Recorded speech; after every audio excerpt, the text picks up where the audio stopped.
Hey, Yeah, Hadara, you unmuted me, but I'm not on video yet. I'm not a panelist. Oh, there okay. you are. Join as panelist.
Hi, Sarah.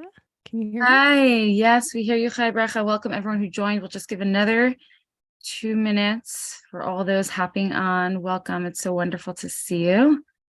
So we're here, we're getting ready to start, and we'll just give another minute.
Okay. Hi, Bracha, are we ready? Yes. Hi. Great to see you on this auspicious day. Yeah. I've heard Very some people special. saying good Yom Tov. I know. I wasn't sure. I asked my husband this morning, I said, do we say good yontif? He was wearing his kapata, and I Exactly. explained, I was, speaking with my kids. We had a family Farbrengen last night, and my husband and I were talking about how special this day is. And we have a son named Yosef Yitzchak. So Oh, wow. it's, I do too. oh, so nice. Yeah, it's very amazing to be here. I feel like we've been planning this for a little while and also hopefully gearing up. I think that's one thing that I was saying. We spoke, as just over WhatsApp, saying how we want to both be prepared, like really fully prepared, and kind of share that enthusiasm and excitement and preparation. Because sometimes the day comes upon us and we're like, wait, what's it? What happened? What am I supposed to be doing? What am I supposed to be learning? A person could feel that way, especially with so much going on as women, mothers, wives, everything on our plates. So I think it's really powerful. Thank you for having me. And I think it's really especially powerful to sing Nigunim, of course, at this auspicious time. I One think it's thing I brave would of love you to to do this share. in the morning, Chai Bracha. He's always in Yeah, programs tonight. We're like, what about the stay-at-home mothers? What about, let's see if you yeah. can wake up at 10:30 in the morning and get into the Yud Shvat spirit. That's right. That's right. And I know Perfect. we're both teachers, and thank God it worked out with our schedules, because I mean I work part-time as a teacher, but Wednesday is a good day for me. So I'm really glad. It's important for everyone to access what they can when they can. And sometimes at night, I know for me, sometimes I'm so tired I fall asleep with my kids while I'm tucking them in. My husband and I are tucking them in. So I'm really happy for this opportunity as well.